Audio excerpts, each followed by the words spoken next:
Hello students, air solution online YouTube চ্যানেলে তোমাদের সকলকে স্বাগত। তো আজকের এই ক্লাসে আমি মোস্ট ইম্পর্টেন্ট কিছু কোশ্চেন নিয়ে এসেছি। আপকামিং পরীক্ষার জন্য তোমাদের এই কোশ্চেনগুলো ভীষণভাবে হেল্পফুল এবং কতটা শর্টকাটে আমরা করতে পারি সেই প্রসেস, সেই টেকনিক তোমরা এই ক্লাসে শিখতে পারবে।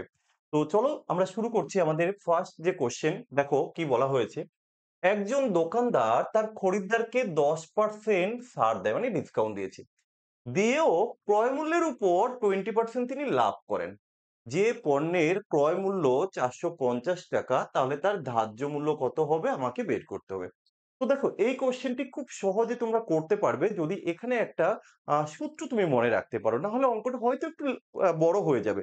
তো কিভাবে করবে দেখো, তুমি লিখবে ক্রয় মূল্য, কেমন, ক্রয় মূল্য বাই হচ্ছে ধার্য মূল্য। কারণ এই সূত্রটা আমাদের অনেক কাজে লাগবে, বিশেষ করে এই চ্যাপ্টারের একটু ডিফিকাল্ট লেভেলের কোশ্চেন গুলোর ক্ষেত্রে। উপরে কি লিখবে, 100 মাইনাস ডিসকাউন্ট, যে কত পার্সেন্ট ডিসকাউন্ট দিচ্ছে, তো এই যে লিখে দিলাম স্যারের ডিসকাউন্ট, ওকে।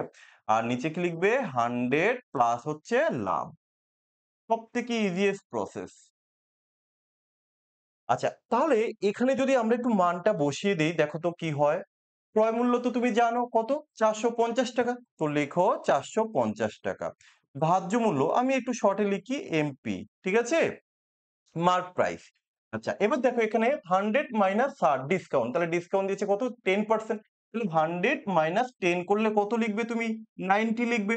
নিচে কি আছে, 100 প্লাস লাভ, কত লাভ করেছো তুমি, 20%। তাহলে 100 প্লাস 20 তুমি লিখে দাও। এবার আসো একটু কাটাকাটি করো, কিভাবে করবে। আচ্ছা দেখো, এ শূন্য কাটলাম, 9 দিয়ে যদি আমি এটাকে কাটি, 9 5 নং 45, তাহলে কত হলো, তাহলে 50।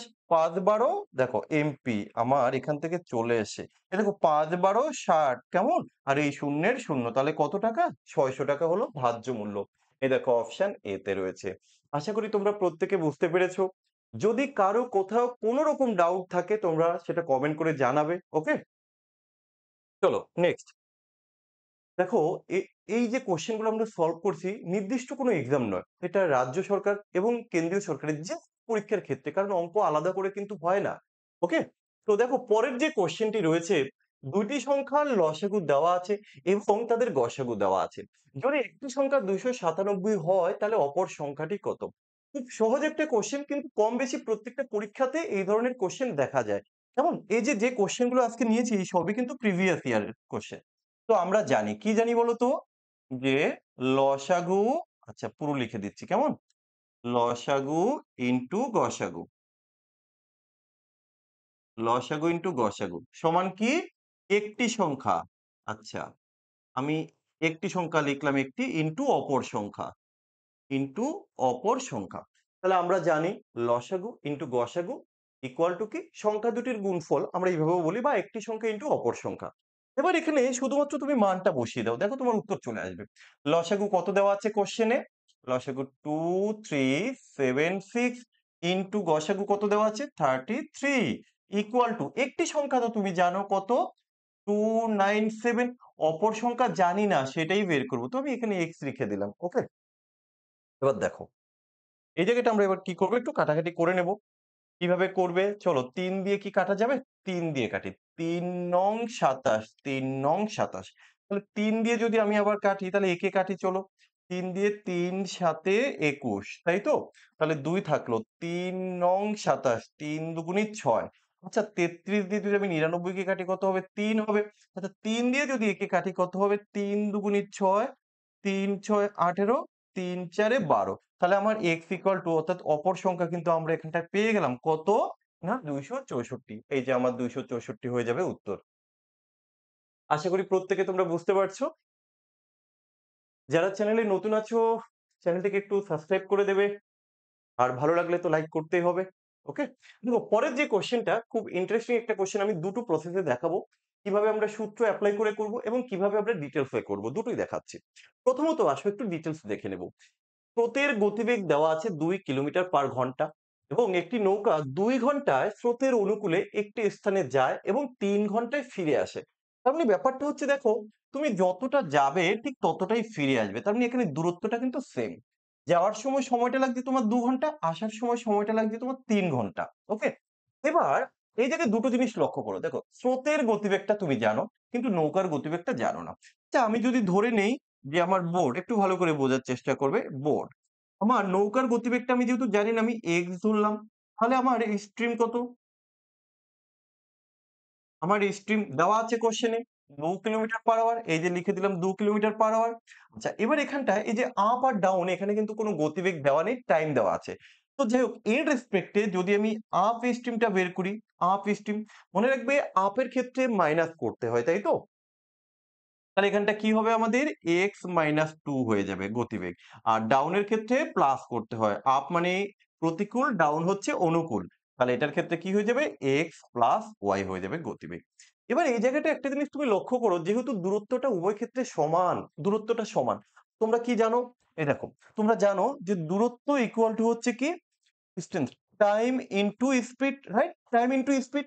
তাহলে আমি এইভাবে লিখবো, আমার যাওয়ার গতি ইকুয়াল টু এই আসার, তাহলে কি যাওয়ারটা প্লাস হচ্ছে আসারটা। এবার এই জায়গাটা যদি আমরা লিখি, যেহেতু দুটো সমান, দেখো গতিবেগ, তোমরা কিন্তু এইমাত্র বললে গতিবেগ হচ্ছে টাইম আর স্পিড। আমি যখন যাব, এই যাওয়ার টাইম, এবং আমি যখন ফিরবো, আমার এই ফেরার টাইমটা লাগবে। তাহলে এই জায়গাটায় আমরা কি করব? কোন দিকেরটা দেখো, আমরা কোন দিকে কত সময়, এই যে ২ ঘন্টা লাগছে কোথায়? অনুকূলে। তার মানে এটার সময় লাগছে কত? ২ ঘন্টা। আর এটার সময় লাগছে কত? ৩ ঘন্টা। তাহলে আমরা এইভাবে লিখব যে ২ ঘন্টা সময় লাগছে। তার মানে টাইম, স্পিড কত আমার? স্পিড হচ্ছে x প্লাস 2 সমান, এটা কি? এটা হচ্ছে তোমার এই যে দূরত্ব, ইকুয়াল টু, আবার এখানে দূরত্বটা কত? তোমার টাইম হচ্ছে ৩ আর গতিবেগ হচ্ছে x মাইনাস 2। এবার এটাকে আমাকে ক্যালকুলেশন করতে হবে। এই যে এটা ক্যালকুলেশন করব। করলে কিন্তু আমরা উত্তরটা পেয়ে যাব। তো আমি ক্যালকুলেশনটা করে দিচ্ছি। আচ্ছা, ওকে, দেখা যাচ্ছে। চলো আমরা উপরটা একটু ক্লিয়ার করে নিচ্ছি। কেমন? তাহলে এবার ক্যালকুলেশন করব 2x, দেখো 2x প্লাস কত? ২ দুগুণী ৪, okay, equal to 3x, 3x minus কত? ৩ দুগুণী ৬। আমরা যদি x টাকে লেফট সাইডে নিয়ে আসি, তাহলে কি হবে? মাইনাস x হয়ে যাবে। আর এটা যদি ডান দিকে নিয়ে যাই, তাহলে এটা কত হয়ে যাবে? মাইনাস 10 হয়ে যাবে। আমরা x কেটে দিলাম। তাহলে x ইকুয়াল টু পড়ে থাকলো আমাদের কত? 10। এই যে x কি? এর x হচ্ছে আমাদের নৌকার গতিবেগ। তা আমরা কিন্তু এখানে নৌকার গতিবেগ পেয়ে গেছি, না কি? অপশন সি হবে এখানে সঠিক উত্তর। এটা হচ্ছে যে আমরা কোশ্চেন বুঝে, বুঝে যদি করতে চাই। এটা একটা প্রসেস। আরো একটা প্রসেস রয়েছে। কি সেটা এবার দেখিয়ে দিচ্ছি। না, আমরা এত কিছু করব না স্যার। এর কি কোনো শর্টকাট আছে? দেখো ভাই, শর্টকাট কোথাও, কোথাও কি হয়, কিছু সূত্র যদি তুমি মনে রাখতে পারো, তাহলে তোমার অঙ্ক দেখে, দেখে করা যাবে। এবার যারা একেবারে নতুন ধরো শুরু করছে, তারা তো সূত্র অত মনে রাখতে পারবে না। তাই না? তো তারা কি করবে? এভাবে বুঝে, বুঝে করার চেষ্টা করবে। এবার আসি সূত্র। দেখো সূত্রটা কি? নৌকার গতিবেগ চেয়েছে, তাহলে এবার লিখবে নৌকার গতিবেগ। আচ্ছা, বোট। তাহলে আমি লিখলাম বোট, নৌকার গতিবেগ। কি লিখবে? প্রথমে লিখবে স্রোতের যে গতিবেগটা দেওয়া আছে। তাহলে এখানটায় লিখবে স্ট্রিম। STREAM, stream. ইনটু কি করবে? এবার দেখো ডিভাইডেড করলাম। কি করবে? যে আমাদের যাওয়ার যে গতি, তাই তো? তার মানে কি? আহ প্রতিকূলের গতি প্লাস কি? স্রোতের অনুকূলে, সরি সময়, এখানে গতি তো নয়, আমাদের সময় লিখতে হবে। তাহলে এই যে আমাদের ফিরে আসা, কেমন? এটা হচ্ছে কি প্রতিকূল, আর এই যে ২ ঘন্টা স্রোতের অনুকূল। তাহলে এই সময়টা, তার মানে এখানটা আমরা একবারে লিখে দেব টাইম। কি টাইম? প্রথমে লিখলাম আমরা ধরো আপের টাইম। একটু ভালো করে বোঝার চেষ্টা করবে, যেহেতু সূত্র তো, প্লাস ডাউন, ডাউনের টাইম, ডিভাইডেড বাই আপের টাইম মাইনাস ডাউনের টাইম। তাহলে ইজিলি তোমরা উত্তরটা করতে পারবে। তাহলে এবার দেখো স্ট্রিম কত? তোমার স্ট্রিম হচ্ছে ২ কিলোমিটার পার আওয়ার। এই যে লিখে দিলাম ২। আপের টাইম কত? আপের টাইম হচ্ছে ৩। চলো লিখে দিলাম ৩। প্লাস ডাউনের টাইম কত? এই যে ডাউনের টাইম হচ্ছে ২ বাই আপের টাইম ৩ মাইনাস ২। এবার তুমি করো। দেখো ২ ইনটু ৩ আর ২ এ ৫, আর ৩ এর থেকে ২ বাদ দিলে ১, তাহলে কি থাকলো? ৫ ই থাকলো। তাহলে দেখো ৫ দুগুণী ১০। তো এইভাবে করতে পারো। দেখো, এইভাবে করতে হবে এরকমটা কিন্তু কোনো ব্যাপার নয়। আচ্ছা, দেখা যাচ্ছে তো? হ্যাঁ, ঠিক আছে। কোনো ব্যাপার নয়। তোমাদের যার যেভাবে ভালো লাগে তোমরা সেভাবেই করো। কোনো সমস্যা নেই। নেক্সট। পরের কোয়েশ্চেন কি বলা হয়েছে দেখো, রাকেশ এবং মোহনের গড় বয়স দেওয়া আছে কত? না ১৫ বছর। আবার মোহন আর রমেশের গড় বয়স দেওয়া আছে কত? ১২ বছর। আবার রাকেশ এবং রমেশের গড় দেওয়া হচ্ছে ১৩ বছর। তাহলে মোহনের বয়স কত? খুব ইন্টারেস্টিং কোয়েশ্চেন। ভালো, সহজ কিন্তু। আমরা লিখবো কিভাবে? দেখো, রাকেশ, ওকে? রাকেশ প্লাস হচ্ছে মোহন, মোহন এদের গড় হচ্ছে ১৫। তাহলে আমি যদি মোট বের করি তাহলে কত হবে? ১৫ দুগুণে ৩০। আচ্ছা। আবার এখানে রয়েছে মোহন আর হচ্ছে রমেশ। ওকে? তাহলে আমি লিখলাম এই মোহন আর রমেশকে আমি আর ও লিখলাম। রমেশ, রমেশ। এদের গড় কত? ১২। তাহলে মোট কত হবে? ১২ দুগুণে ২৪। ২৪, ওকে? আচ্ছা, এবার দেখো রাকেশ। আবার আমি লিখলাম রাকেশ আর হচ্ছে রমেশ। কত গড়? ১৩। তাহলে গড় কত হবে? মোট হবে ২৬। গড় যদি ১৩ হয়। এবার আমরা কি করব? ৩ জনের যে বয়সটা দেওয়া আছে আমরা ৩ জনকে যোগ করব। কিন্তু এখানে একটা জিনিস লক্ষ্য করো, প্রত্যেকটা কেস দুটো করে রয়েছে। এই দেখো দুটো রাকেশ রয়েছে। এই একটা রাকেশ, এই একটা রাকেশ। এই হচ্ছে মোহন, এই হচ্ছে মোহন। এই হচ্ছে রমেশ, এই হচ্ছে রমেশ। তাহলে এখানে আমরা দেখলাম ২ জন করে সবাই রয়েছে। তাই আমি যখন যোগটা করব আমি এভাবে লিখব ২ কমন নিয়ে। ২ কমন নিয়ে লিখব রাকেশ, মোহন আর হচ্ছে রমেশ। যদি যোগ করি কত হবে? ৩, ২ ৫, ২ ৭ আর একে ৮, ৮০, রাইট? তাহলে এখান থেকে আমি শুধু বলতে পারি রমেশ, মোহন, আচ্ছা রাজেশ, মোহন আর হচ্ছে রমেন। তাই তো? কি রমেশ? হ্যাঁ। তাহলে কত হবে? ২ দিয়ে ভাগ করো। ২ দিয়ে এটাকে ভাগ করলে কত? ৪০। কিন্তু আমার তো এখানে চেয়েছি মোহন। তাহলে ৩ জনেরটা আমি পেয়েছি। ৩ জনেরটা যদি ৪০ হয় আমরা মোহন কি করে পাবো? মোহন তুমি পাবে যদি এখানে এই রাজেশ আর হচ্ছে রমেশ বাদ দিয়ে দিই। তাহলে রাজেশ আর রমেশ কত? ২৬। তো এখান থেকে ২৬ তুমি বাদ দিয়ে দাও। ২৬ বাদ দিলে কত হবে? ১৪। তাহলে ১৪ বছর হয়ে যাচ্ছে আমাদের মোহন বাবুর বয়স। দেখো বুঝতে পেরেছো কিনা? ঠিক আছে? নেক্সট কোয়েশ্চেন আমাদের।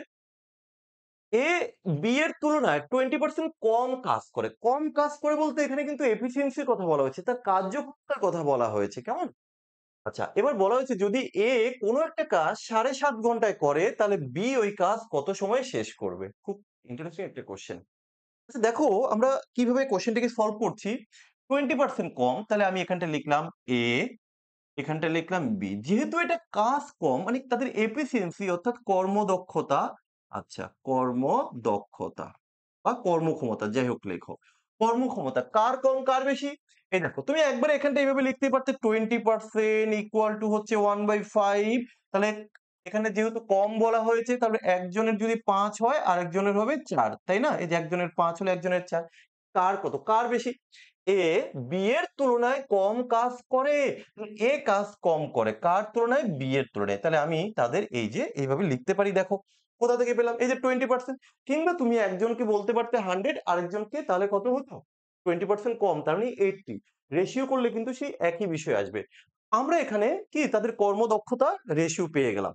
এবার তোমরা একটা জিনিস জানো যে যার কাজ করার ক্ষমতা যত কম তার সময় তত বেশি লাগে।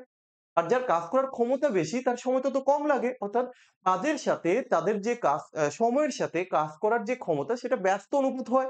তাহলে এখানে আমরা লিখতে পারি যে তাদের সময় আচ্ছা এই যে টাইমটা কি হবে? রিভার্স হয়ে যাবে, রাইট? রিভার্স হয়ে যাবে। দেখো 5:4 5:4 হয়ে যাবে। এই অব্দি আশা করি প্রত্যেকে বুঝতে পেরেছো।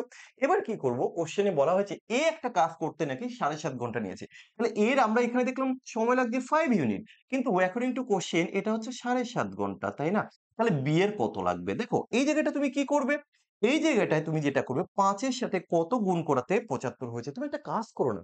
এই দশমিকটাকে ভুলে যাও। তাহলে তুমি কত ভাববে? ৭৫। তাহলে তুমি বলতে পারো যে স্যার এর সাথে ১৫ গুণ করতে হবে। ১৫ নয়, এই যে দশমিক আছে এই যে দশমিক দিয়ে দাও। তাহলে এর সাথে তুমি কত গুণ করবে? 1.5। তাহলে এবার তুমি বললে স্যার ৪ ১৫ ৬০, ৬০ নয় ৬ কারণ এক ঘর আগে দশমিক দিতে হবে। তাহলে কত ঘন্টা লাগবে? এই যে ৬ ঘন্টা লাগবে। দেখো তো এর থেকে সুন্দরভাবে আর কোথাও তুমি পেয়েছো এই কোয়েশ্চেন? তাই না? আশা করি কারো বুঝতে কোনো প্রবলেম হয়নি। ভাই যদি কোনো কোয়েশ্চেন বুঝতে কারো কোনো প্রবলেম হয় তোমরা কমেন্ট করো। আমি আছি। ওকে?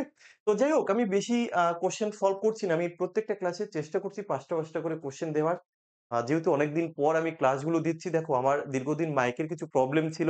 আমিও সেইভাবে সময় দিয়ে উঠতে পারছি না। যার কারণে রেগুলার ক্লাস দেওয়া হয় না। তবে যেই ক্লাসগুলো আমি দেই আমি চেষ্টা করি ভালো কিছু তোমাদেরকে প্রোভাইড করার, ইউনিক কিছু তোমাদেরকে দেবার। তো সো তোমরা সাথে থাকো এবং যদি তোমরা চাও এইভাবে কন্টিনিউয়াসলি আরো ক্লাস পেতে সো প্রত্যেকে কমেন্টে জানাও। যে তোমরা ক্লাস পেতে চাইছি। এটা জাস্ট লিখে জানাও। তাহলে আমি চেষ্টা করব রেগুলার তোমাদের জন্য ক্লাস আনার জন্য। ভালো থেকো আর ক্লাসটি প্রচুর পরিমাণে শেয়ার করো। চলো